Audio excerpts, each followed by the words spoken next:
Boa noite! Começando mais um encontro na trilha da autoestima. Hoje com um convidado muito especial, Alexandre Calito, que é psicanalista, logoterapeuta, especialista em relacionamentos, falando sobre narcisismo. Será que eu estou me relacionando com um narcisista? Será que eu já me relacionei com um narcisista? Hoje o papo promete. Boa noite, Ana. Boa noite, Rose. Hoje eu quero que vocês já peguem esse aviãozinho e já comecem a encaminhar essa live para as mulheres que vocês conhecem. Por quê? Pela minha experiência, muitas mulheres não fazem nem ideia do que é isso, apesar da mídia estar falando muito, né? Muitas terapeutas, muitas lives, esse assunto tá em alta ultimamente, mas muitas mulheres não sabem se estão vivendo isso, não sabem identificar. E eu quero vocês participando, eu quero que vocês contem aqui, perguntem. Tem a caixinha de perguntas aqui do lado, eu quero movimentar essa live hoje. Vamos aproveitar aqui a disponibilidade do Alexandre, que já já ele vai entrar, e me avisou que vai atrasar 2, 3 minutinhos, que ele estava terminando uma aula. E já já ele entra aqui, então, olha lá. Eu vou encaminhar aqui, eu tô pedindo para vocês mandarem aviãozinho. Eu também vou mandar para as mulheres aqui do Círculo da Lu. Vou encaminhar para umas amigas, né, para a mulherada que eu quero ver, assim, ligada nesse tema.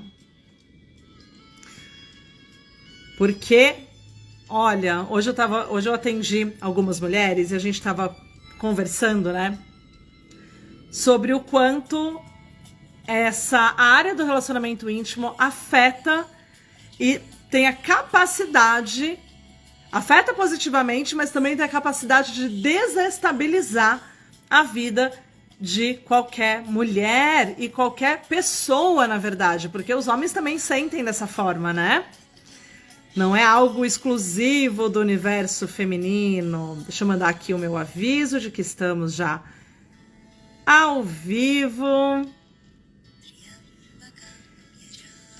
E vão comentando aqui para mim se você já consegue identificar na sua vida, nas suas relações mais próximas, nas relações das amigas, uma questão disfuncional. Não vamos nem entrar ainda no tópico aqui do narcisismo, mas vamos falar sobre, porque o primeiro alerta que fica é: minha relação não tá legal, não tá saudável, a relação daquela amiga não tá saudável. Não é assim que a gente identifica? Nossa, olha quanto ciúme, meu Deus, mas tem manipulação, olha, quanta insegurança, gente. Mas por que ela não fez nada? Por que ela tá se sentindo culpada? Não tem isso. Então vai escrevendo aqui para mim se você vai identificando, se você já tá percebendo, se você já reparou isso na vida, ou na sua, ou na de alguma mulher perto de você. Sandra, boa noite. Giovana. O Ale chegou aqui. Maravilha. Ele já pediu aqui para entrar. Então vamos lá. Viu tudo isso, Rê?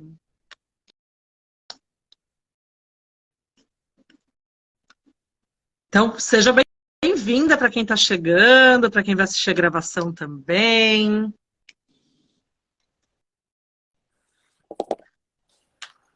Boa noite.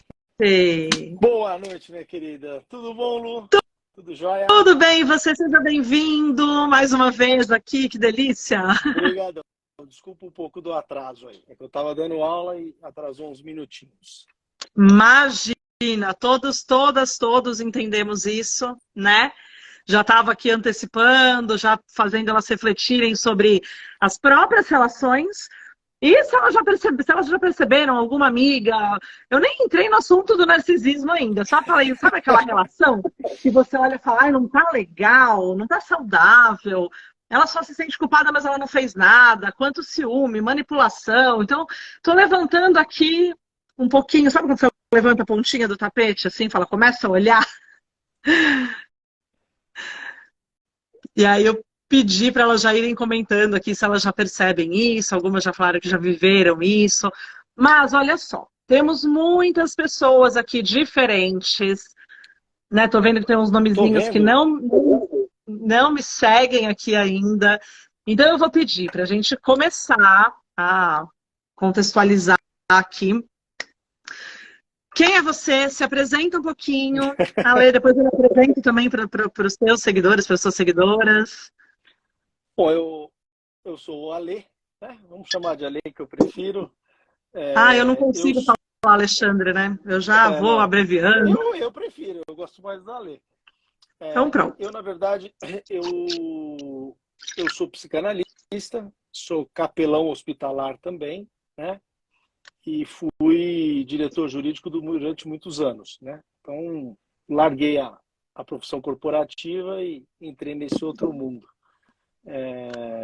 E tenho, enfim, atendo dentro da psicanálise muitos casais, algo que a gente já conversou algumas vezes, né, e que lidam com esse problema do narcisismo, ou lidaram, né? Enfim, então, é dentro desse contexto aí que eu estou.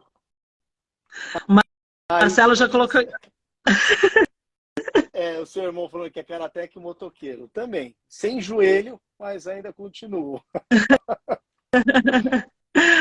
Olha, que coisa. Eu conheço a Lê já há alguns anos, apesar da gente ter se afastado, né? Assim, a gente se conectou lá atrás, através da academia do Marcelo, do meu irmão, que eu trabalhei muito tempo, enfim.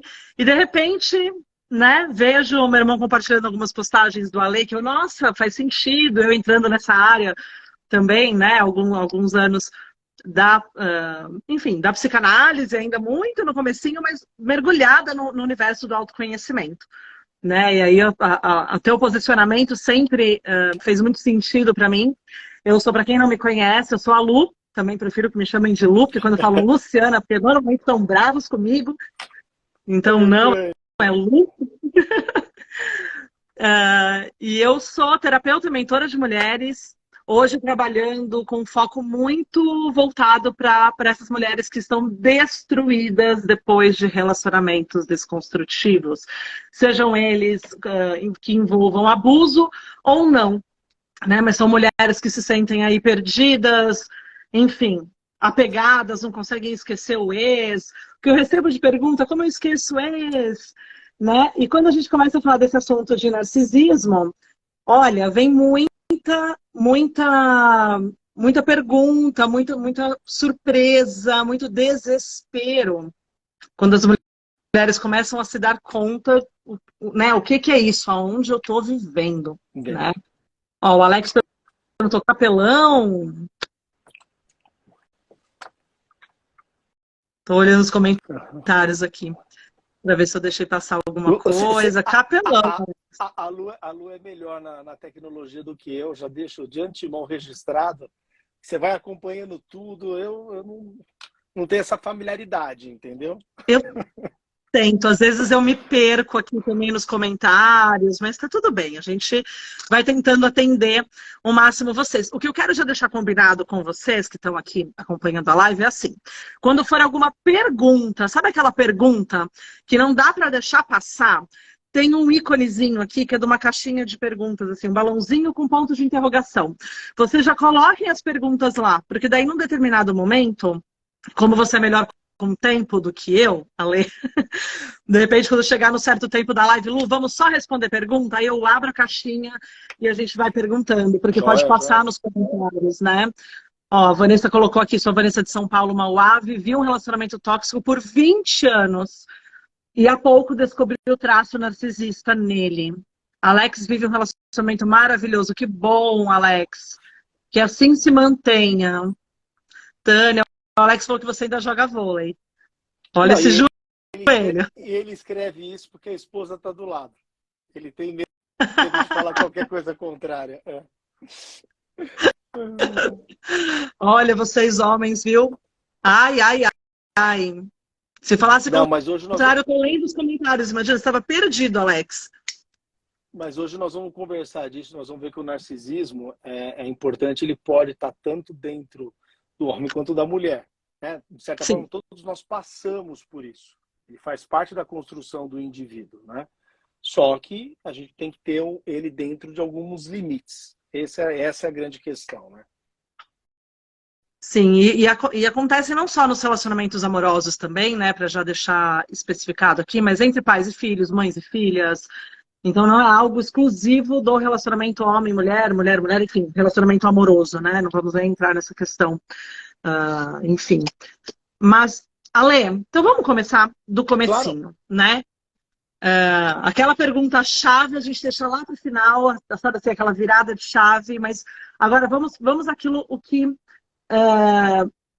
de- o que é o transtorno de personalidade narcisista, porque é um transtorno de personalidade, né? Quando passa a ser transtorno? Então, o que é? Porque você isso, falou que isso. todos nós já passamos por isso, então eu acho bom a gente começar com essa explicação. Freud, na verdade, ele fala sobre o narcisismo primário, né? O que é o narcisismo primário? Veja, a gente vai voltar um pouquinho. Então vamos entender por que esse termo narcisista, né? Nós estamos falando da lenda de Narciso. Narciso está lá contemplando a própria beleza refletida na água. Só que a gente esquece, a gente lembra só desse trecho, né? Que na verdade ele está num bosque. E esse bosque tem sons, ou seja, ecoa. Então o narcisista ele não está só preso nele. A beleza dele também está no eco que ele precisa. Ele está ali contemplando a si mesmo no lago, mas ele está ouvindo o som que está ao redor. Ou seja, o narcisista, quando a gente fala da síndrome, ele precisa desse eco. E nós vamos falar disso.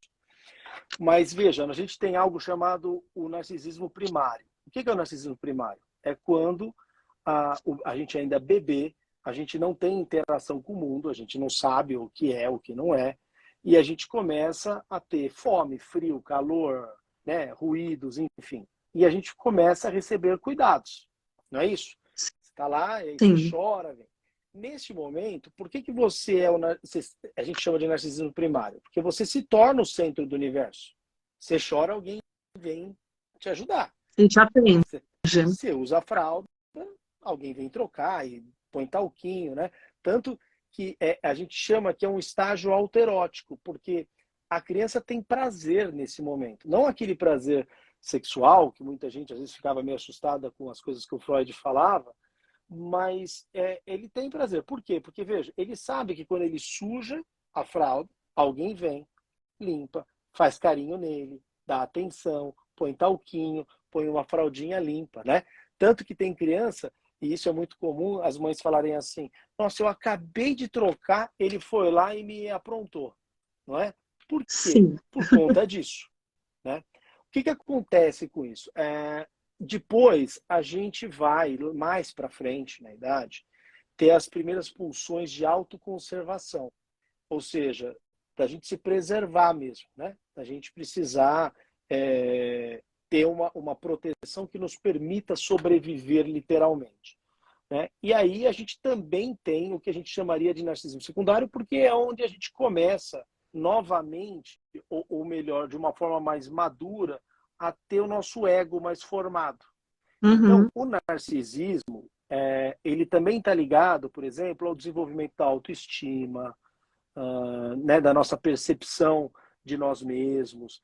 Então, ele não é sempre negativo, né? Todos nós temos um pouco, porque a gente tem que ter, né? A gente se cuida, a gente faz essas coisas que são, de certa forma, para a gente sobreviver nesse meio. Então, sim, isso seria a origem, como a gente entende tecnicamente, narcisismo. Qual que é o problema? O problema é quando isso atinge um nível muito maior. O grau do narcisismo, ele realmente se torna uma patologia, no sentido de que ao narcisista tem coisas que lhe faltam, tem coisas que ele não consegue ter. A principal delas, que todo mundo aí que tiver relatos vai se familiarizar, que é a falta de empatia. Ele não consegue, ele sim. não entende o que ele está gerando no outro, né? Então, começaria por aí. Eu acho que a pincelada inicial que a gente pode falar do narcisismo é isso, né? A falta de Como é que ele se constrói? empatia mesmo. A falta de empatia. A gente, bom, aí você vai editando como é que você quer a ordem, viu, Lu?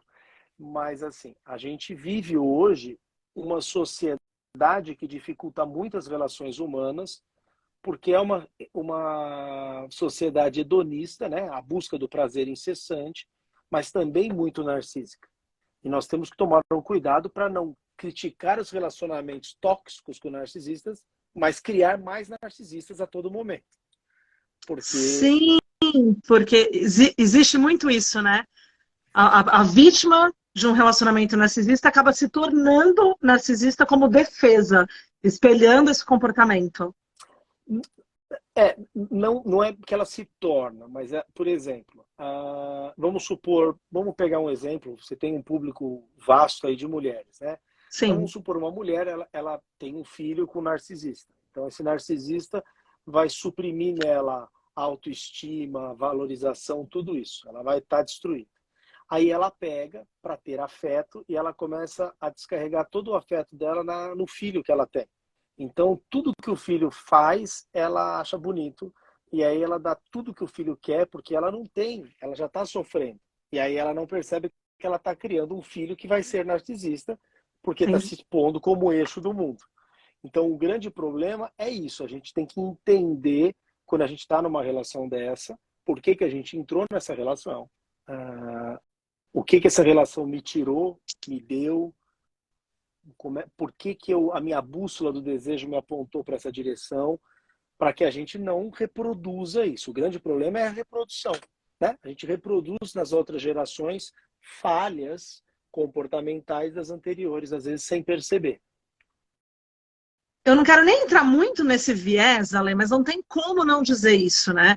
Hoje em dia, com essa questão da mulher indo para o mercado de trabalho, hoje em dia, de anos para cá, né? Claro, essa mudança no comportamento da mulher, das famílias, né?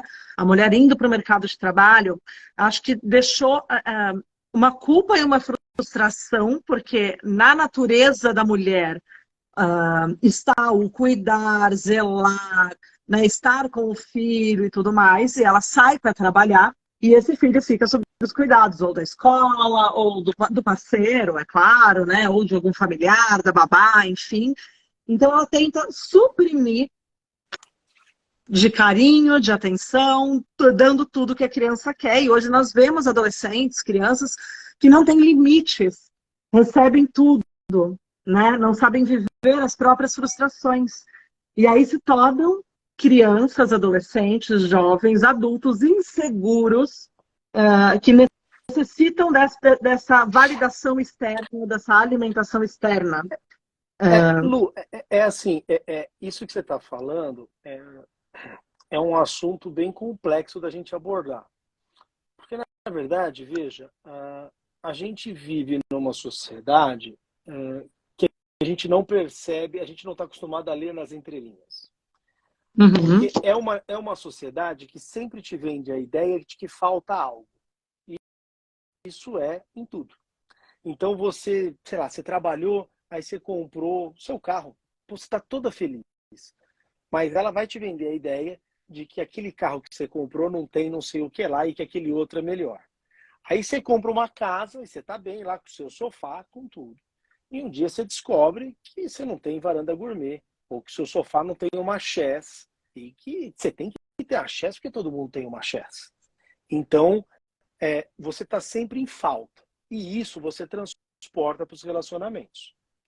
Então, veja, a gente tem uma ideia um pouco deturpada, às vezes, dos relacionamentos de outras gerações. Né? Então, tem gente que fala assim, a mulher era obrigada a ficar em casa. Não, ela não era. Muitas gostavam, a diferença é que havia um acordo muito claro entre o parceiro e a parceira. Então, o homem falava, eu vou trabalhar e vou prover, só que ele chegava em casa, ele não dava palpite também. A mulher cuidava da casa como queria. Hoje, Uhum. todo mundo dá palpite em tudo. Então, Sim. é diferente. Então, tinham pessoas que não funcionavam, que tinham relacionamentos que eram opressores, mas isso tem até hoje. Então, eu acho muito empobrecido, às vezes, a gente pôr dentro de uma dinâmica de um casal que aquilo funciona ou não. Porque o que funciona para um não necessariamente funciona para o outro. Então, assim, a pessoa, mas a minha vó era dona de casa. Mas ela era uma dona de casa feliz. Ela não tá reclamando. Quem está reclamando é gerações Sim. posteriores. Então, a gente tem que tomar um certo cuidado. Esse é o primeiro ponto. O outro ponto é que a agenda dos pais não era em função dos filhos. A nossa geração mesmo, quando dava, os pais falavam, olha, o que vocês querem fazer? Vamos encaixar? Ou então, assim, ó, sobrou meia hora, vai brincar, se vira, tal. Hoje, os pais criaram uma ideia, tanto pai quanto mãe, de que eles têm que entreter os filhos o tempo todo e que filho não pode ter tédio. Veja, o tédio fazia parte da nossa história. Fazia. Não tem nada, tá chovendo. Fica olhando pro teto, ouve música, lê gibi, não sei. Você não ficava... E detalhe, a gente ficava em casa e a gente não tinha internet, celular, Netflix, nada disso. E acabou, se vira lá.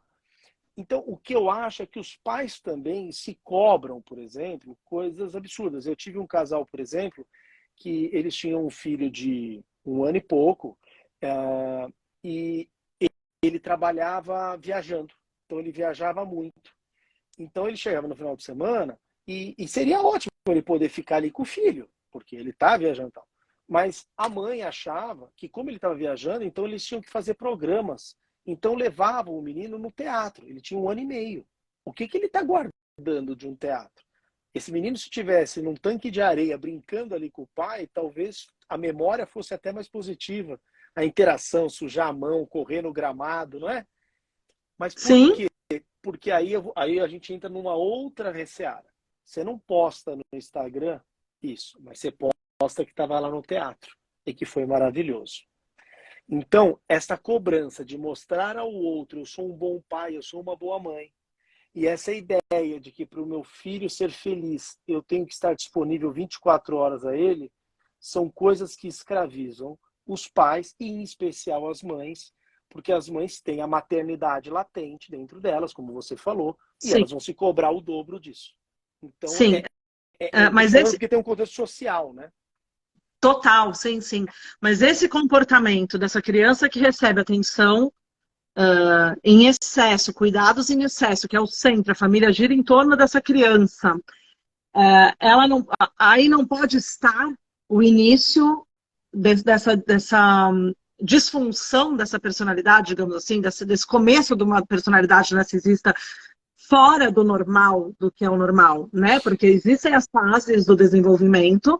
Então, passou aquela fase, a pessoa continua querendo receber atenção, insegura porque não consegue, nunca foi permitido de fazer essas coisas sozinhos. Então, o ambiente, eu estou sendo até um pouco objetiva, mas o que eu estou querendo dizer é o seguinte, existe a questão da personalidade, existe a questão do ambiente que também contribui para essa formação. Não, total. Assim, se a gente não frustra os filhos, né, a gente castra eles para a vida. É isso. Então, assim, se eu não frustro o meu filho nunca, eu faço tudo o que ele quer, o que ela quer, sabe? O príncipe da mamãe, a princesa do papai, aquelas coisas todas, e eu dou tudo o que eles querem, né? Porque eu não quero que chore, eu não quero ter trabalho, eu estou cansado, porque eu trabalho mais, porque eu preciso pagar tudo aquilo. Essas coisas que a gente coloca, primeiro, eu já vou frustrar ele de cara na adolescência. Porque na adolescência ele vai gostar da menina que não vai gostar dele, e a menina vai gostar do menininho que também não vai gostar dela. Aí um vai ter espinha, a outra não tem, o cabelo da outra é mais bonito. Isso faz parte da construção. Então, veja, já vai criar um monte de problemas aí de depressão. Porque hoje o jovem ele não tem a resistência emocional das gerações anteriores. Isso é clínico, tá, Lu? Isso é estudo clínico, não é teoria mais. Então, veja, exato. Então, veja, então você tem esse problema. Agora, se ele é a vida inteira o centro do universo, ele vai transportar isso. Ele vai querer ser o centro do universo sempre. E às custas de quem? De quem estiver próximo. E aí é que entra o grande problema do narcisista. Exato. E eu tô falando isso porque eu não vou lembrar agora quem colocou aqui, que falou que eles mostram-se cheios de autoconfiança. Mas, no fundo, essa é outra característica, né, Ale? Eles são inseguros, eles não têm confiança em si. Tanto que, assim, o narcisista, ele é aquele que ele precisa se provar o tempo todo. Então, assim, o narcisista é aquele que, vamos supor, você sai para ir num bar de amigos ou num encontro afetivo, ele vai parecer que ele está numa entrevista de emprego, ele vende o currículo o tempo todo. Eu faço, eu aconteço, eu posso, eu tenho, né? Eu sei, é tudo muito bom. Eu brinco até com as minhas pacientes que é assim, você quer saber se o cara é narcisista? É se ele perguntou em algum momento que você foi encontrar com ele de você.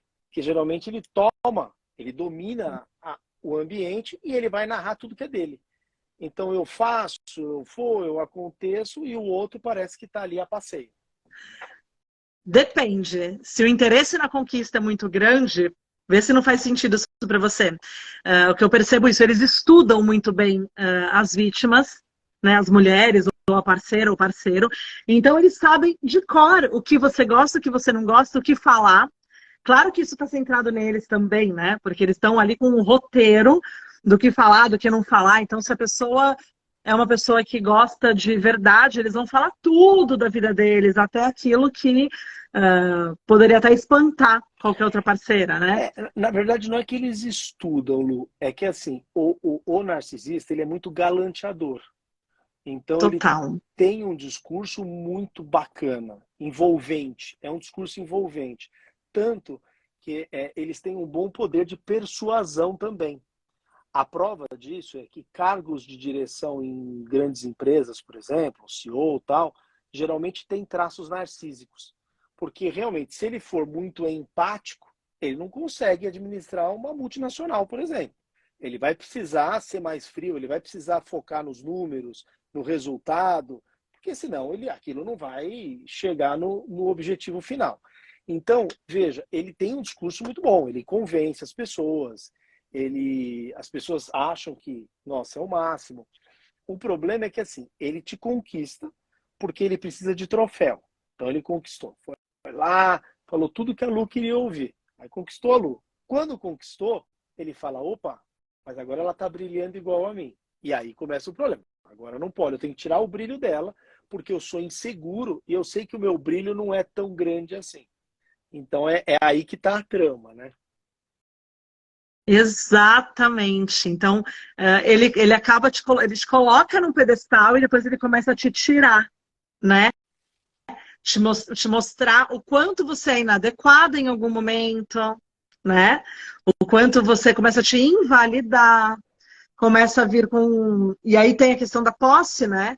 Porque ele, ele entende a sua parceira como propriedade dele. Conquistei a minha, né?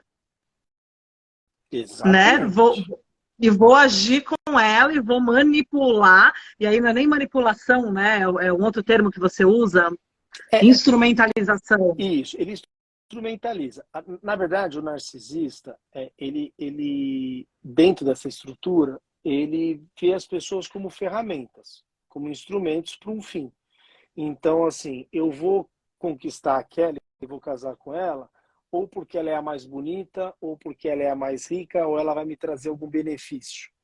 Aí eu caso, e tá legal. Mas um dia ela era muito bonita e ela envelhece. E aí eu vou ter uma amante, porque eu sou o máximo e eu preciso ter. Ou eu vou, por exemplo, depois que eu já conquistei um patamar que eu não preciso mais dela, eu a desmereço. Né? E, ao mesmo tempo, o grande problema é que numa relação tóxica com o narcisista, seja homem ou mulher o narcisista, ele acaba minando o seu, como é que eu vou dizer, o seu caminho, o seu trajeto. Então, é muito comum ele fazer, não precisa trabalhar, fique em casa. Né? Ou então, por exemplo, não, mas toda hora você vai no cabeleireiro, você é linda, não precisa se cuidar. Imagina, para que você fica com isso? Eu gosto de você do jeito que você é. Mas ele vai e se cuida. Ele, né? Então, assim, e ele vai. Então, tem coisas que ficam muito claras. Por exemplo, o carro melhor tem que ser o dele. Eu gosto sempre de botar os dois pontos, né? Tinha um casal também, onde ela era muito narcisista e ela tinha um cargo bom numa empresa e ela fala faz ele, sem ele perceber, ela começa a falar que ele tinha que ajudar também. Quando ele vê, ele chega no consultório e ele fala assim, mas eu virei do lar, eu vou buscar a filha na escola, volto e tal, eu não trabalho mais, porque ela reclama. Eu falei, mas vocês nunca conversaram para ter uma agenda que Que abraçasse os concilie. dois, né? Lógico, não. Então, esse é o problema, ele vai instrumentalizar. O problema é que quando você é um instrumento, se não tem mais utilidade, eu vou brincar aqui, você é uma chave de fenda. Se eu não tenho parafuso mais de fenda, eu não preciso mais de você. E aí eu viro a página e desprezo com uma facilidade absurda. E às vezes o narcisista é até muito cruel nas palavras, porque ele não tem Sim. empatia. Então é um conjunto de fatores que destrói a autoestima do outro, que destrói, por exemplo, a capacidade... a gente brinca na psicanálise, Lu, que assim, quando a pessoa vem de um relacionamento com um narcisista, ela vem com o ego destruído. Você, antes, na terapia, você tem que reconstruir o ego para você poder trabalhar alguma coisa, para você ter uma ideia da gravidade. Muitas nem percebem o quanto elas estão destruídas, que a inadequação não é delas, né? Eu tô falando elas porque o meu foco Claro. o trabalho é o público feminino. E até elas reconhecerem o quanto elas estão machucadas, onde elas estavam. Por isso que eu falo, tomada de consciência é o primeiro ponto. Né? O que está acontecendo? Há quanto tempo isso está acontecendo? Aonde você entendeu que isso é normal? Ah, não é normal? Então, vamos olhar para isso, por outra perspectiva? Né? E dói olhar para isso. Por isso que eu ainda brinquei na chamada aqui para coragem, vamos lá, brinquei aqui nos stories antes, né? Justamente por isso. E tinha um comentário até aqui que ela falou, nós falamos dos nossos sonhos, nós esquecemos, mas eles não. Ele nos fala de forma encantadora ou para nos diminuir. É que ele vai... Arthur Schumann, seja bem-vindo. Que bom ter você aqui, que honra. Outro profissional incrível, né? Temos muita coach. Eu gosto quando tem a psiquiatra aqui também. Que coisa maravilhosa. Eu acho que a grande questão, que isso eu acho que vale para todo mundo, é quando a gente está, especialmente num relacionamento, é a gente analisar como é que esse relacionamento está se dando, né? Então, assim, o relacionamento, para a gente chamar de saudável, que é uma palavra um tanto quanto complexa hoje em dia, né? Saúde é uma coisa muito mais ampla do que se imagina, não é só biológica. Eu tenho que ver para onde aquilo está indo. Então, assim, ambos conseguem caminhar, ambos conseguem alcançar os seus objetivos, ambos abrem mão das coisas com prazer pelo relacionamento, porque também achar que vamos ter um relacionamento e que a gente não tem que abrir mão de nada e nem se adaptar, não existe relação. Então, não. Assim, mas aquilo é saudável, o outro valoriza o que eu faço, né? Independente do que seja isso. Né? Porque assim, a valorização está, na verdade, nas coisas pequenas.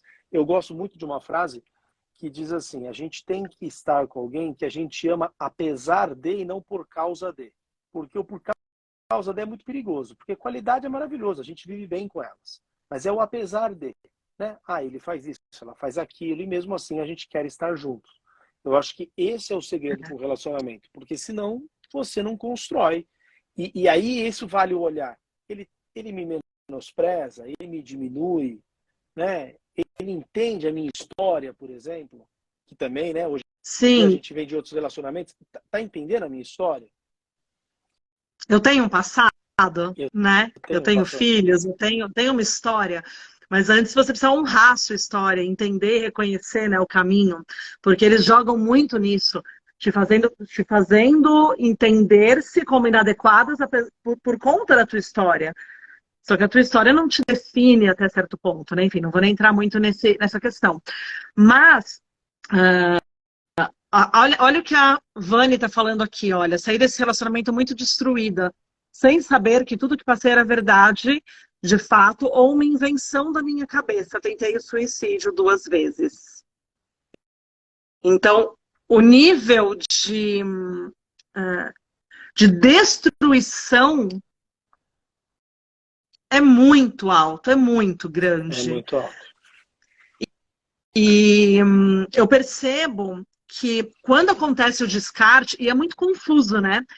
Porque essa falta de empatia faz eles descartarem mesmo. É um descarte.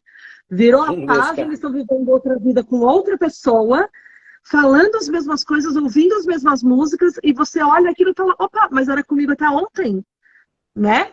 E agora, como assim? Né? A história continua, você só foi tirada dela. Só que em certo momento, eles voltam. Eles sempre, na maioria das vezes, né? Um dos pontos, né, uma das características que você define o narcisista é que eles voltam. Porque eles precisam desse suprimento que você é. Lembra que você é um instrumento, né? A vítima é um instrumento. Então, eles precisam disso em algum momento. Então, tem a triangulação, mesmo estando com o outro, ele volta, ele te perturba. Porque ele, na verdade, ele não admite perder. Ele não pode perder. Ele tem que vencer e ganhar o tempo todo. Então, ele vai... E ele não quer ter a imagem arranhada. Porque o narcisista, veja, ele é belo. Ele se acha o máximo, mesmo sabendo que ele não é, e ele vive nesse conflito. Então, assim, o narcisista é um eterno insatisfeito. Ele está sempre insatisfeito. Nunca nada está bom, nunca está contente. Só o que ele faz é que é bom. O que o outro faz nunca é como ele faria. Então, a questão é que ele está muito preocupado com a imagem. Então, ele vai tentar deixar você... Ele vai fazer o que ele quer naquele momento, mas depois ele quer restaurar essa imagem. Porque lembra que eu te falei do Bosque no começo? Ele não quer um eco negativo. Então, ele não quer pensar assim, a minha ex-companheira está, de repente, falando mal de mim. Está manchando a minha imagem. Então, eu vou tentar trazê-la de volta. E aí ele vem sempre com uma história, não, vamos viver bem, não é nada disso. Por quê? Porque ele quer restaurar essa imagem o tempo todo. E a ex é sempre a louca, né? E eles são os bons, né? Não tem isso? A ex, a atual, eles estão sempre certos, mas os outros são sempre errados. Sempre certos, né?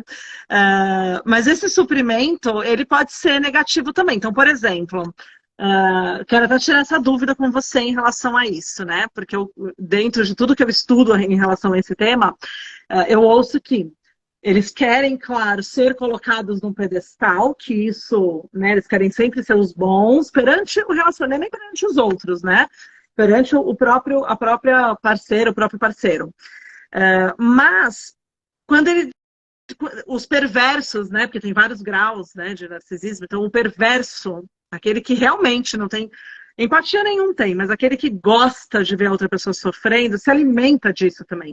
Da pessoa chorando, esperneando, pedindo pelo amor de Deus para não terminar, porque elas não se veem, elas são com o ego tão abalado, né, que elas entram nesse ponto de se humilhar, né? Teve alguém que colocou aqui nos comentários, não lembro mais, né? Mas isso que você está falando é que é o grande problema. Porque você, de certa forma, tem um ego.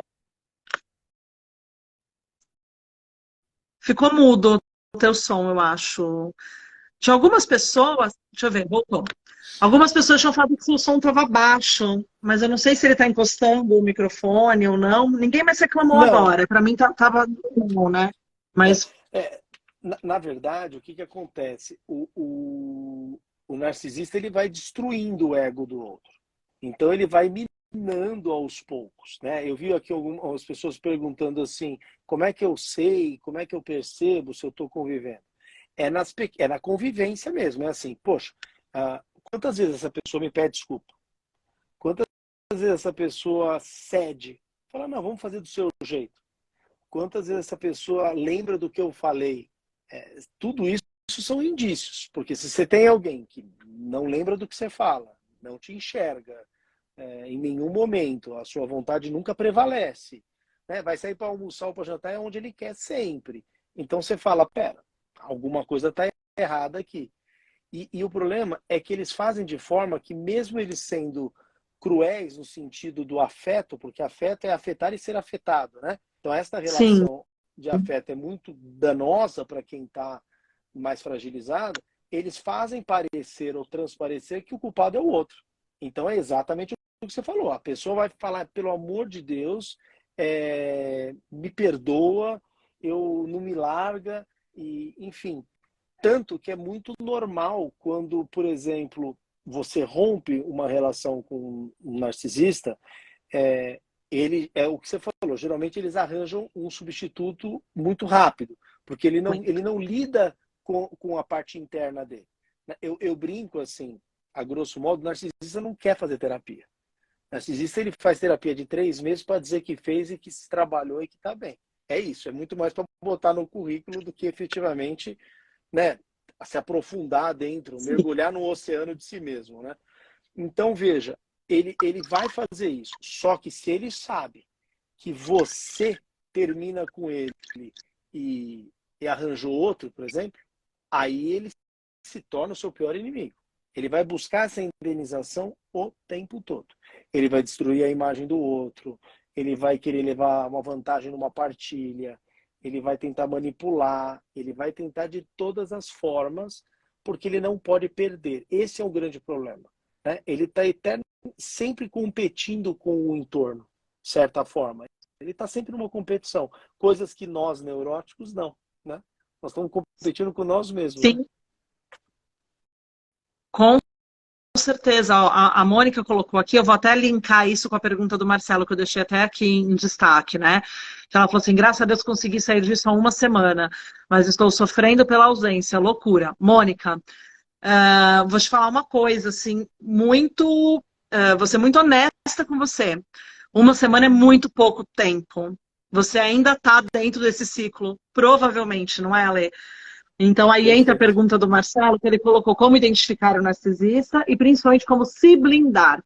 Então não é nem só o se blindar de não entrar num relacionamento, mas também, eu acho que nesse caso da Mônica, né, e de outras pessoas, assim, pessoas que estão seguindo aqui, que eu conheço os casos, né, que saem, acham que estão bem, e de repente encontra, ou a pessoa vem e procura, e a hora que olha, que cruza, tem uma recaída, porque a pessoa se mostra, claro, linda, maravilhosa, perfeita, tudo aquilo que você sempre quis, imagina, né? Foi só um momento ruim, volta aquela ilusão. E aí, o que fazer, né? A Ana, eu sei que já falou que está no contato zero. O contato zero é uma técnica, a gente pode falar disso depois um pouquinho. Mas, assim, antes de entrar nesse termo técnico mesmo, como identificar, acho que a gente já falou bastante de como perceber, né? Ou, de repente, como eu tiro a dúvida? Aquela pergunta chata. Como eu tiro a dúvida? Poxa, tá difícil ainda acreditar. É muito complexo, muito profundo. Por exemplo, a gente fala assim, como é que eu saio de uma situação amorosa, né? A gente tem que entender que sempre que a gente está vinculado afetivamente a alguém, esse rompimento ou esse afastamento, porque o rompimento é mais posterior, né? Ele causa desconforto, ele causa dor, ele causa angústia, um monte de sentimentos. Exato, um monte de sentimentos e tal. Muitas vezes, numa relação, você tem outros componentes, você tem filhos, você tem todo um enredo, às vezes você tem uma condição financeira que vai ficar muito debilitada. Então, assim, tudo isso é muito complexo. Então, assim, eu não gosto de quem oferece, às vezes, soluções miraculosas, né? Faça isso, que não é. A vida não é assim. A vida não trafega nos extremos, né? Eu brinco assim, entre o preto e o branco tem a zona cinzenta, que é onde a gente vive. Agora, o que eu acho fundamental é quando a gente se sente numa posição que a gente está fragilizada, ou seja, a gente percebe que a gente não está legal, eu não estou tendo forças. Essas frases é muito comum, né? Não tenho forças, não acho que sou capaz, não me sinto merecedora, não sei o que vai ser, tenho muito medo, estou, né, indeciso. Veja, estas características eu diria que são indícios de que você precisa de um suporte. Então, busque esse suporte. Esse suporte, lógico, a gente, como terapeuta, diz, a terapia, né, enfim, busque um terapeuta que você se identifique. Eu, diferente de muitas pessoas, eu não acho que tem uma linha melhor ou pior, eu acho que tem aquela que você se afiniza, que funciona para você e tudo bem. Sim, também. Agora, busque ajuda. Eu não tenho condições financeiras, às vezes, tem também essa questão. Então, veja, busque o suporte em ONGs, muitas vezes, que fornecem um serviço assistencial. Tem clínicas sociais. Tem. E até mesmo, eu vou dizer, que o lado da transcendência também ajuda muito. Então, assim, você buscar um ambiente onde você possa se espiritualizar, independente de religião, de dogma, aquilo te dá um suporte também. Então, eu estou fragilizado, eu vou lá e eu passo aí naquela igreja, naquela sinagoga, aonde for, no centro espírita, enfim, porque lá eu me sinto, eu recebo um conteúdo diferente, eu recebo apoio, eu sou acolhida. Eu acho que isso é o principal. E aí, quando você se fortalece, aí sim você tem que botar as cartas na mesa e falar, eu quero isso, eu quero aquilo, aqui está no meu limite, né? Que aí cai muito naquilo, né, Lu, que eu falo, ninguém tem a mão podre. O que a gente tem é uma incompreensão do nosso material inconsciente. Quando eu compreendo como é que eu fui formado, da onde eu estou vindo e para onde eu quero ir, eu percebo que são escolhas que eu faço sem perceber. E aí muda de figura completamente. E aí entra o trabalho do terapeuta, né? De olhar para essas crenças, os padrões familiares, ressignificar tudo isso, ajustar a rota, né? E eu vejo que o que nós estamos fazendo aqui agora também é, né, uma forma de ajuda. Nós, um livro, então tem essas questões, claro, né, de procurar um lugar, mas tem muita mulher que nem isso consegue ir. Muita pessoa que não consegue nem ir procurar uma igreja porque tem que passar por cima do parceiro ou da parceira que não tem essa escolha na vida. Então, às vezes, é muito simples. O que eu recebo, acho que você sabe que eu tenho o Círculo da Lu, que é um grupo no WhatsApp, na verdade são 10 grupos já passamos de 1.300 mulheres, aonde eu envio áudios diários. Todos os dias eu recebo uma mensagem de alguma mulher em particular, ou no direct, ou mesmo no WhatsApp, falando, Lu, muito obrigada, esse áudio foi para mim. Me tirou daqui, me tirou dali, que eu não fico mostrando, né, esses depoimentos. Poderia fazer até para as pessoas entenderem como é tão simples você se colocar num ambiente curador, para se fortalecer, para então você buscar um processo terapêutico, buscar, enfim, a próxima saída. Então você vai dando passos, né? Então tomou consciência, percebeu que não está gostoso. A gente falou agora há pouco sobre, eu já vou ler a outra pergunta aqui que está na caixinha, mas a gente falou agora há pouco sobre quando a gente deseja um relacionamento, a gente cria, né? A gente tem eu trabalho com cocriação, né? Com poder do pensamento, a gente tem essa questão da visualização criativa, e faça a lista daquilo que você gostaria de manifestar na tua vida. Muito, muito lindo, isso é maravilhoso. Mas a gente não coloca as qualidades não tão boas que a gente gostaria de ter. Então, em combinação com essa lista, porque você tem que colocar assim, eu quero um parceiro assim, assado, que tem tais valores, que goste de família, que goste de natureza, de acordar cedo, ou um madrugador, que gosta de balada igual eu, enfim. Você tem que ter ali o conjunto de características que você que se assemelham às suas, ou que você gostaria de se aventurar até, né? Às vezes você está num momento ali que você quer coisas novas, enfim. Legal, bem bacana você criar essa lista. Mas eu acho que muito importante você também mensurar como você quer se sentir nesse relacionamento. Então, eu quero me sentir amada, eu quero me sentir acolhida, eu quero ser ouvida, eu quero ser validada.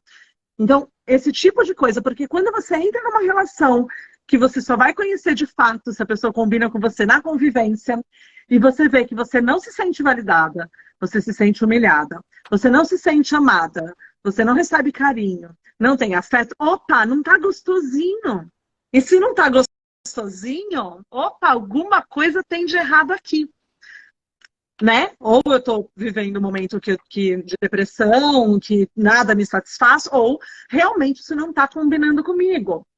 E se não está combinando com você, não nem importa se é narcisista, se não é narcisista, se é só arrogante, o que que é? Não está combinando, então para! Mas você Olha, sabe, que na verdade, Lu, veja, eu acho que a gente tem muito pouca orientação do que é ter um relacionamento. Parece meio óbvio, né? Você fala, não, como assim? A gente sabe muito pouco de relacionamento. Porque se conversa muito pouco. Esse espaço agora, talvez, com as redes sociais, ainda melhorou um pouco, mas eu vou fazer aqui uma menção. Poucas pessoas fazem isso de uma forma tão comprometida como você faz. Tem muita gente que quer botar frase de impacto para ter seguidor, e aquilo não auxilia em absolutamente nada. Sim. Porque, veja, ter um relacionamento é entender certas nuances e quebrar um pouco de uma idealização que é irreal. Porque hoje você tem dois extremos. Todo mundo é vítima, então qualquer coisa que aconteça no relacionamento, a pessoa se põe numa posição de vítima, e em contrapartida ninguém pode ser contrariado.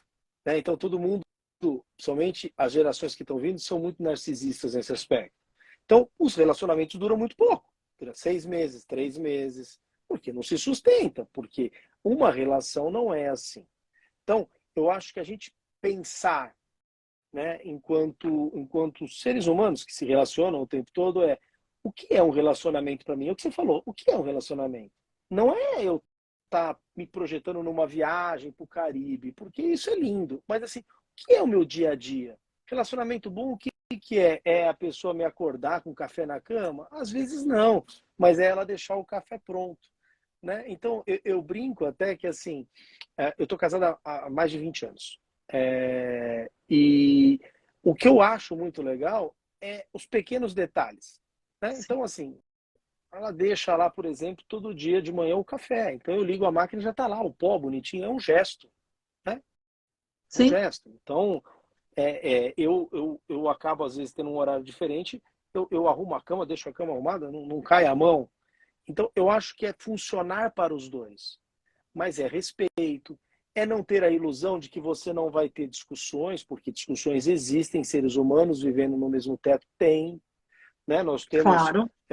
se você pensar que você, por exemplo, tem a sua história, a sua família, e o outro tem a família dele, a história dele, e aí você vai botar todo mundo junto, aí vem componentes futuros, vem filhos, vem cachorro, papagaio, periquito, você fala, nossa, tá no meio de tudo isso. Mas quando você tem esta predisposição de olhar o outro, de ouvir o outro, aí a coisa muda. E eu vou até pôr um tempero, se você me permite. Com Eu toda acho certeza. que quando a gente vai conhecer alguém, eu acho que mais importante do que a gente ficar com a estética, que hoje é uma preocupação absurda com a estética, a barriga tanquinho, seio não sei das quantas, enfim, todas essas coisas, é assim, quais são os valores?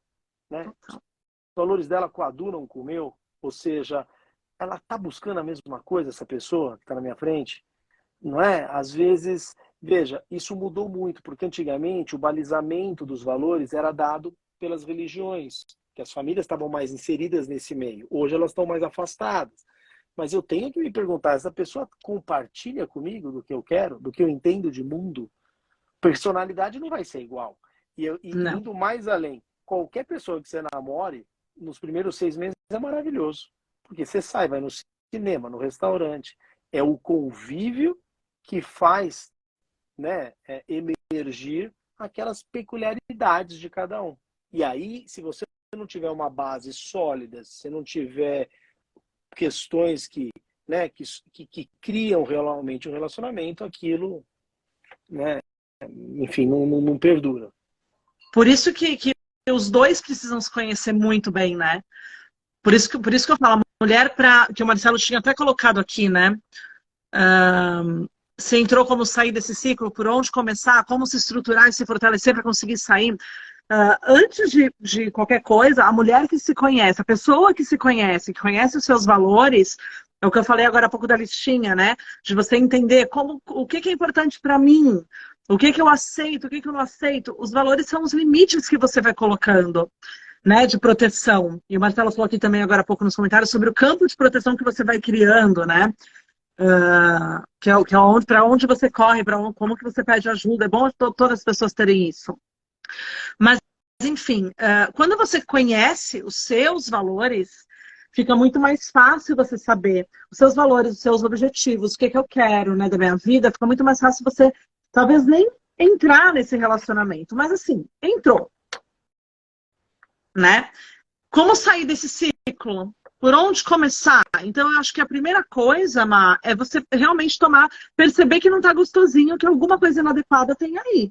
Né, Ale? E que o desconforto se torna permanente. Porque essa é a grande chave. Eu tenho um desconforto por um período, às vezes um dos parceiros perdeu um ente muito querido, então deu uma desestabilizada, perdeu o emprego, você sabe que a coisa não está numa normalidade. Agora, esse desconforto na relação perdura por quanto tempo?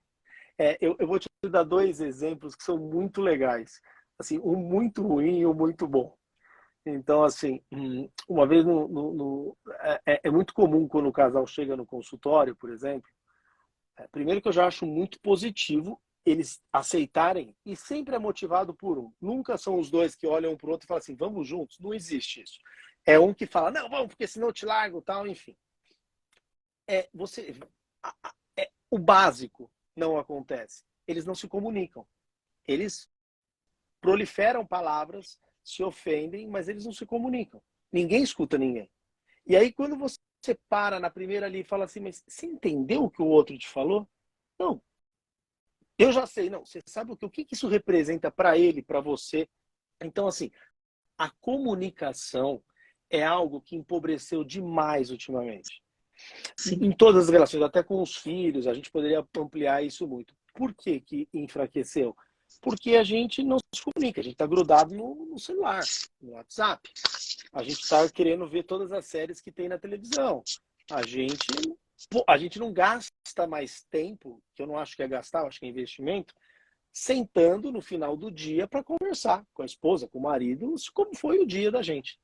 Então, tanto que assim, quando eu atendo pessoas numa faixa etária depois dos 55, eu brinco que assim, as mulheres não estão nem aí pro carro que os homens têm.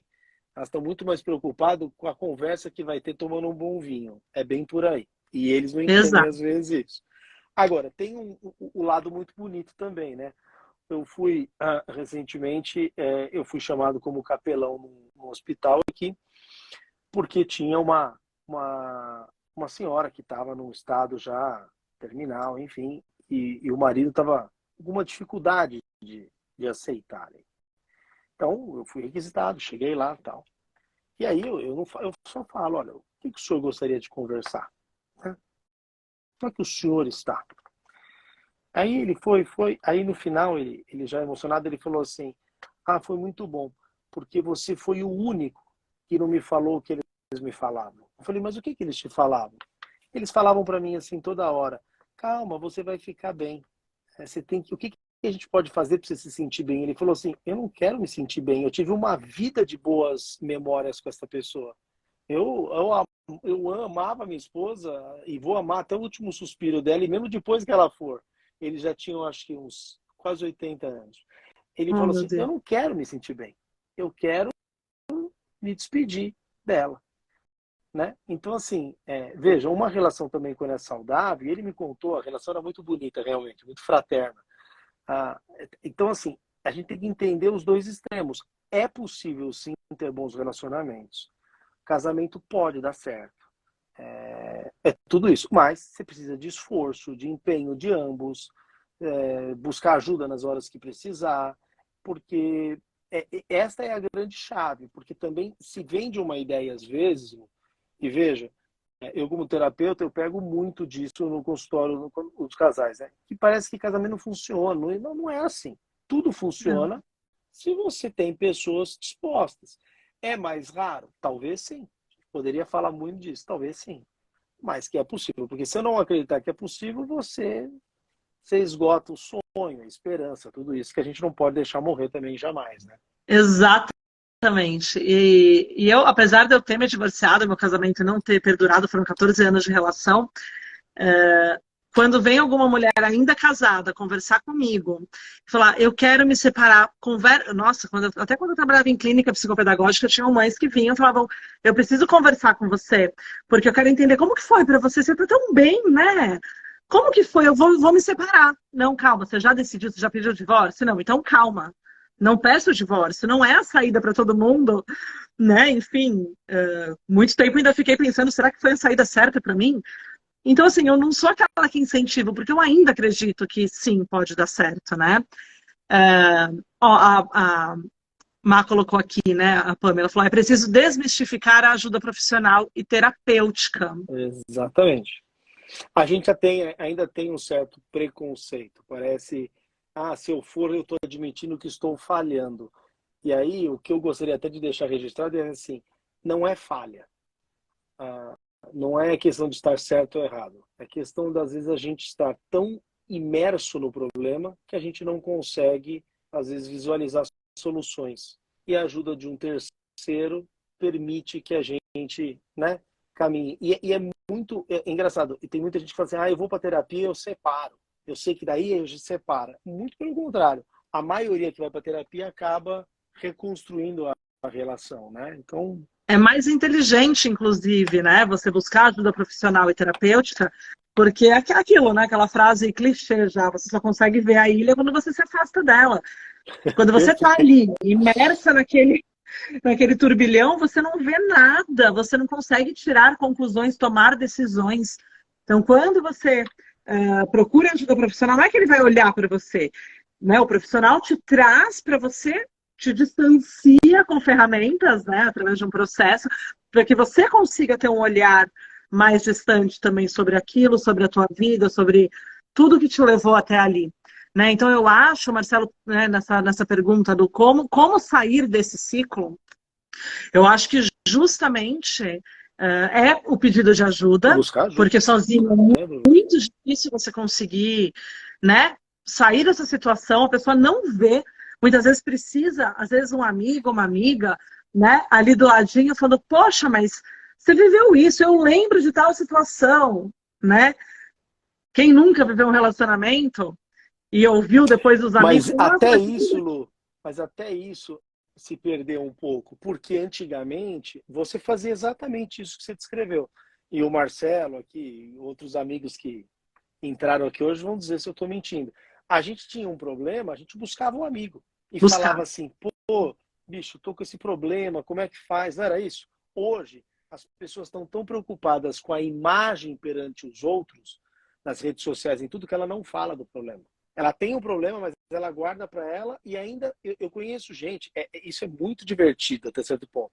A pessoa, no dia de manhã, ela postou no Instagram assim, eu e meu amor na praia. Aí chega os dois se matando no consultório. Não quero mais. Mas por que vocês postaram lá hoje? Não, mas isso é para os outros. Então, veja, isso também eu acho que o segredo é a gente entender que a gente precisa de apoio, de suporte, de um monte de questões. Não é só o suporte terapêutico, às vezes é o familiar, é os amigos ao redor. Sim, porque ficou mudo. Voltou. Eu falo que o terapeuta faz, sei lá, 20%, né? 80-20 eu falo. O terapeuta, a contribuição do terapeuta é 20%, é 20% essencial, mas é só 20%. 80% é a pessoa com as próprias pernas caminhando no seu dia a dia, buscando o apoio quando precisa, né? As mulheres que fazem mentoria individual comigo, a hora que for, me manda uma mensagem. Eu não vou responder assim, né, prontamente. Às vezes eu demoro ali um pouquinho, estou num outro atendimento, estou em algum momento pessoal, mas eu respondo, porque eu falo, você pode me procurar a qualquer momento, mas ela tem que saber também quem é a rede de apoio dela. Então, é criar um plano, né? Então, você se estrutura criando esse plano. Para quem eu vou procurar, como que eu vou fazer? Ó, a Nath colocou aqui, né? Aproveitando o tema e a analogia da ilha, só consegui enxergar que estava com um narcisista quando me separei, quando comecei a terapia. E aí você tá lá nesse ponto, né? Já recolhendo os cacos. Exatamente. Né? E é muito rápido isso na terapia. Você perceber com quem você estava é muito, muito rápido. Leva mais tempo para a gente mudar aquela bússola interna, né? Mas modifica. E isso é muito legal. Eu sempre falo, gente, você está com um problema, busque todas as ferramentas à sua disposição, todos os recursos, né? Terapia, um esporte, tudo vai ajudar. Né? Exato. Portanto, a gente usar esses recursos, não precisa viver no sofrimento.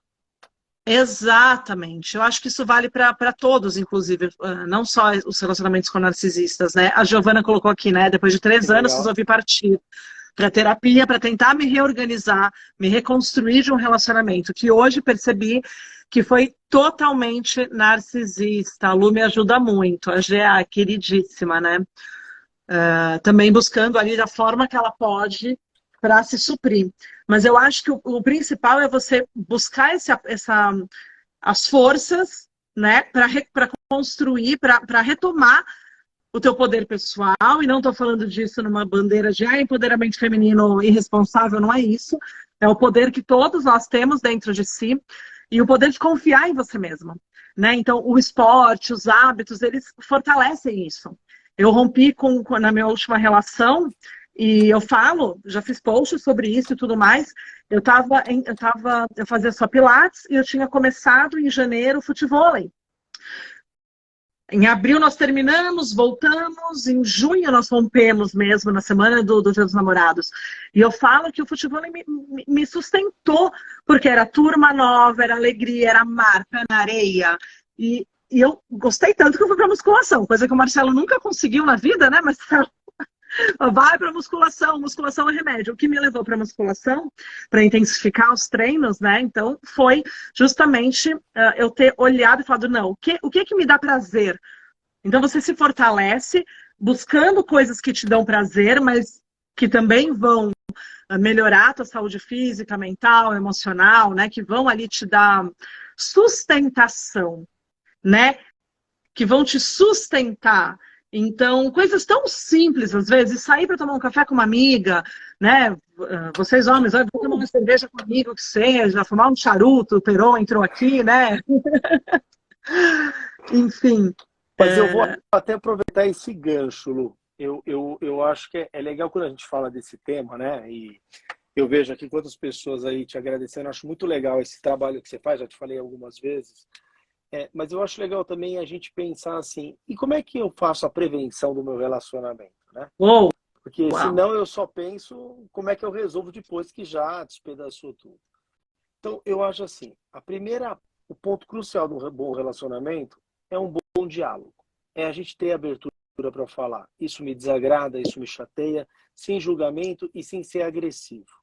Então, explicar para o outro, olha, eu tô com medo de te falar isso, porque você reage dessa forma, mas eu gostaria de me abrir. É importante para mim me abrir com você, né? Colocar os dois ali numa relação que haja esse espaço. Que ninguém adivinha o outro. Né? Isso é ensinável. Você consegue aprender.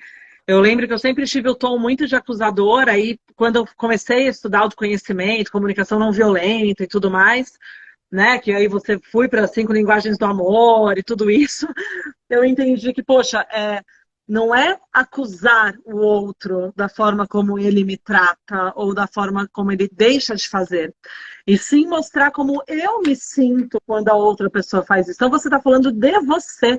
Exato. E não do outro. E isso você já começa evitando um monte de briga. Uma outra coisa também que acontece muito, por exemplo, é o casal esquecer que é um casal. O casal se torna operacional, protocolar, né? É tanta coisa que ele tem que cumprir na semana. Então, veja, mas eu preciso viajar. Não, às vezes você combinar, sei lá, olha, toda sexta-feira à noite, por exemplo, é o nosso dia. Então, a gente faz lá um petisco, abre uma garrafa de vinho, enfim, um suco que for, e a gente vai bater papo e deixa os filhos vendo desenho no quarto, põe para dormir mais cedo, ou enfim, dependendo da idade, mas é aquele momento do casal, que não vai chamar amigo, que não vai chamar nada, que é deles, né? Às vezes, se você tem uma situação, às vezes você está mais apertado, enfim, saia para dar uma volta no shopping de mão dada, coisa simples. Mas o casal estar junto, ter contato, conversar, vai assistir uma série, veja, as séries não são tão educativas quanto se imagina. Então, pegue uma que agrade os dois, que a ideia daqui é distrair. E vamos ver um capítulo por dia juntos. Eu vou ter um momento ali juntos, né? Fazer refeições juntas na medida do possível. Porque hoje eu vejo casais que, assim, cada um vê numa televisão o que quer, come nas horas separadas e fala, não, isso é individualidade. Mas veja, individualidade extremada não tem o nosso. Então, um equilíbrio. Tudo é equilíbrio, né? Ale, será que você vai achar espaço na tua agenda para a gente fazer uma live sobre comunicação entre o casal? Porque eu acho que seria dar tanto assunto isso. Não dá? Boa, cara. Vou tentar. Uma coisa que eu acho interessante falar, que eu acho que entra nessa questão da prevenção também, Porque percebeu que já entrou, já viveu esse padrão. Isso já aconteceu. Você pode estar se sentindo, eu tô curada, tá tudo bem ou não, enfim. A pessoa que entra numa relação e permanece nessa relação, que tem dificuldade de sair, que tem dificuldade de perceber que ela não tá legal, ela tem um outro transtorno, que eu não vou nem entrar na questão de diagnóstico ou não, até porque o narcisista aqui a gente está falando não só do narcisista, a gente não está apontando o dedo e diagnosticando ninguém, porque a própria pessoa precisa ir no consultório do psiquiatra para ser analisado e ser diagnosticado, mas existe o transtorno de personalidade dependente, é um transtorno também, né? Então, mas hoje em dia se fala muito da dependência emocional. E eu sinto que quem entra nessa situação, entra numa relação assim, e tem dificuldade para sair, se torna dependente daquela outra pessoa. Isso pode ser dependente do pai, dependente da mãe, e aí foi para uma relação conjugal, né, amorosa, e também se coloca como dependente do outro, e tem relações de codependência também, é claro, mas falando do indivíduo, a baixa autoestima leva para a dependência emocional, a insegurança, a distorção da autoimagem, várias questões, né? Mas o quanto é importante perceber se esse padrão de dependência emocional está acontecendo, é algo que é sua realidade. Lu, eu vou mais além. Eu acho assim, não é sendo corporativista de maneira nenhuma, mas eu acho que todo mundo deveria fazer terapia em algum momento da vida. Sim, não, isso com certeza.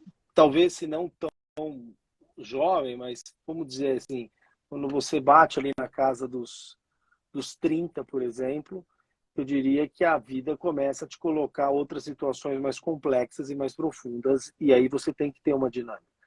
Porque tudo isso você consegue compreender numa análise, né? Você faz um trajeto.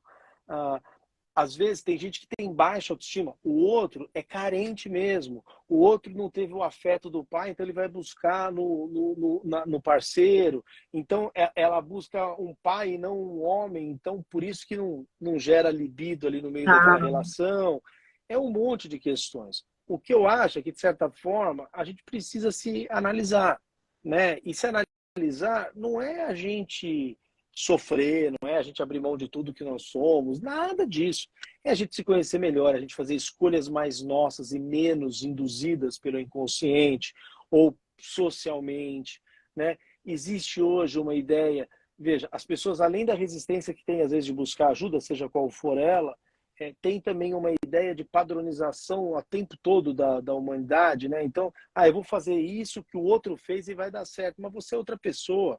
Não é possível que todo mundo goste do mesmo apartamento com varanda gourmet, do mesmo SUV, mas, é um padrão, da mesma raça de cachorro, todo mundo tá igual, não é assim.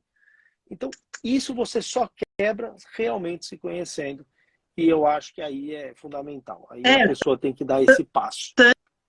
Tanto que, assim, a bandeira que eu levanto, a única que eu levanto, que é o nome da minha escola, eu digo assim, é a mulher de verdade, que é qual a tua verdade, né? Seja autêntica, mas vamos descobrir qual é a sua verdade, o que que você gosta, o que que você quer.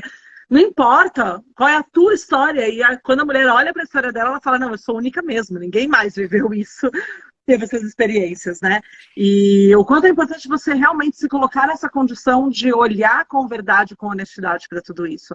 Eu quero até deixar aqui disponível, eu há um tempão atrás, mais de ano atrás, eu fiz uma enquete nos stories de um teste de dependência emocional, e eu lembro que o que eu recebi de, assim, mensagens e, meu Deus, eu sou dependente daquela coisa toda. E eu criei um Google Forms disso, porque tinha algumas clientes que estavam pedindo. E eu vou até colocar o link aqui para quem quiser preencher. Não é, já vou deixar bem claro aqui, tá lá até escrito lá na descrição. Não é um diagnóstico, não é rotular, não é nada disso. É para você, enquanto você vai respondendo, você vai tendo já essa tomada de consciência. Poxa, você precisa ser honesto para responder isso. Você precisa olhar para você e parar para pensar, nossa, isso acontece comigo, isso não acontece comigo. E aí é claro que tem o pós isso, que daí eu vou analisar, vou receber essas respostas. me coloco para conversar, né? Enfim, né? Não, Encaminho se eu sentir que é alguma coisa que encaminho para você, a gente troca. Obrigadão, Lu. Não, eu acho demais esse espaço que você cria. Eu acho muito legal esse bate-papo que você proporcionou hoje. Acho que, veja, é lógico que a gente conversa muito rápido, né? Enfim, mas eu acho que é falar do tema, é levantar essa ideia, é estimular as pessoas a buscarem ajuda, é a gente parar de ser tão assim incisivo com certas teorias que a gente traz, às vezes que não são práticas, né? Então, Sim, veja, eu tenho que ficar com ele eternamente. Não, não tenho, se ele está me fazendo muito mal, mas eu não tenho que largar sem antes tentar certas coisas, eu tenho que analisar com quem eu estou, tenho que me conhecer. Então, é um mundo vasto que muitas vezes a gente não tem espaço. Então, eu acho muito legal, Lu, e te agradeço demais aí o convite, a honra de participar desses episódios com você. nossa, eu que tenho que te agradecer. É a terceira vez que você está aqui comigo, né? A primeira foi de sopetão. Você se ofereceu, lembra? Falou, tô aqui, eu posso entrar 5 minutos. Eu falei, não, vem. Nunca que a gente tinha conversado, né? Nessa posição foi bacana, veio a segunda vez, veio hoje, e eu vou cutucar você aí para você achar um espaço para a gente falar sobre comunicação, porque eu acho que é fundamental, né? A continuação aqui desse papo é falar sobre isso, né? Sobre a empatia, sobre como você observar o outro, porque para você comunicar, você precisa se ouvir, né? As palavras que saem da minha boca, quem é a primeira pessoa que ouve, né? Exato. Sou eu mesma. Então você precisa saber Exatamente. aquilo que você fala também, aquilo que você está comunicando e se colocar responsável por isso, né? Justamente para tirar as pessoas desse vitimismo, né, Ale? Que eu acho que isso é o Isso fundamental. Entregar isso, responsabilidade. esse vitimismo, na verdade, é uma questão que não é restrita ao Brasil, é uma questão mundial. Se incutiu essa ideia de que todo mundo é vítima de algo. O problema de quando a gente recebe essa ideia e introjeta ela é que a vítima ela nunca tem o poder sobre si, né? A vítima ela é vítima do outro, então o bem-estar dela é jogado para o outro, seja quem for esse outro, desde o família, o estado, o que for. Então a gente tem que tomar um certo cuidado, né? Existem vítimas de verdade? Lógico que existe. Sim. Existem muitas, inúmeras. Mas a ideia de como a gente se relaciona com o mundo é que a gente tem que talvez rever. Porque quanto mais seguro a gente tiver de nós mesmos, muito mais confortável é o caminhar. Você faz as escolhas por você, enfim, tem várias vantagens, né? Então, é assim, isso daria também, enfim, é um campo que eu estudo muito, gosto muito dessa coisa. Na verdade, tem textos belíssimos do Freud, um deles é Totem e Tabu, para quem quiser ler, que fala muito disso, né? E o mal-estar na civilização. São dois textos muito emblemáticos sobre isso, né? Enfim, E, é e a isso, Lu. logoterapia também trabalha muito isso, né, Ale? A questão de você olhar, ressignificar os acontecimentos, né? Então, até você é vítima, sim, você foi vítima de um abuso, ok. E o que você faz com isso? Como você escolhe olhar para isso? Qual aprendizado você tira disso? Né? Então, a É, dor que eu tive lá atrás me fez estar aqui hoje falando e apoiando e ajudando, enfim. a logoterapia, na verdade, às vezes as pessoas lembram só daquela busca de propósito, mas ela é muito mais profunda. Na verdade, Viktor Frankl já tinha a teoria, mas quando ele é aprisionado na Segunda Guerra Mundial no campo de concentração, ele resolve testar a própria teoria. Então ele testa em loco, né? Ali. E ele vai percebendo. O que eu acho que é legal é que, assim, eu não sou defensor dessa ou daquela como a máxima verdade. Você já me conhece, você sabe disso, né, Lu? Mas eu acho que todas agregam muito. Eu acho que, por exemplo, se a gente pensar na logoterapia como uma forma de eu encontrar um propósito, descobrir o meu propósito, é muito legal. Propósitos são fundamentais, mantém a gente estimulado, focado, né? E então, assim, eu acho que tem muito material bacana espalhado pelo mundo, né? Tem uma outra técnica muito legal também, que é o Enneagrama, né? Que é milenar e também traz muito de autoconhecimento. Então, eu acho que assim, tem muita coisa bacana. Você Muito. escolher Tem. aquele caminho que você quer, aquela pessoa que você se sente à vontade, mandar bala. Enfim. E determinado momento de vida, né? Eu já fiz tanta coisa. Quando eu me separei, eu fiz a psicologia tradicional, depois eu fui para psicanálise, aí fui para medicina chinesa e terapia holística, Reiki, barra de Access. Uou! Né? Isso que eu acho legal. Astrologia, mapa de nascimento. Ixi, adoro, constelação. A gente vai buscando, né? Ale, muito, muito, muito obrigada. Eu que agradeço de coração o E convite. vou deixar salva, vou te colocar como colaborador, se você quiser deixar também no teu perfil. Quem tiver ainda mais algum comentário, acho que não veio mais nenhuma outra pergunta aqui na caixinha, então se assistiu, né, está vendo a gravação, assistiu, veio alguma dúvida, coloca. Enfim, obrigada a vocês que estão aqui assistindo, que nos acompanharam, aos amigos, as clientes, as parceiras, parceiros, olha aí que delícia. Ao Não, irmão. Muito obrigado, Lu, pelo carinho, pela consideração aí, pelo convite. Eu me sinto realmente lisonjeado, agradeço demais. Obrigado aí pelas mensagens. Desculpa não ter, eu não consegui ler enquanto a gente estava aqui fazendo, mas enfim, estou à disposição se alguém quiser depois mandar mensagem também. Enfim, a gente vai conversando. Isso aí. Obrigada, Lê. Um beijão. Imagina. Boa noite. Beijo enorme a todos. Beijo. Até mais. Tchau. Tchau.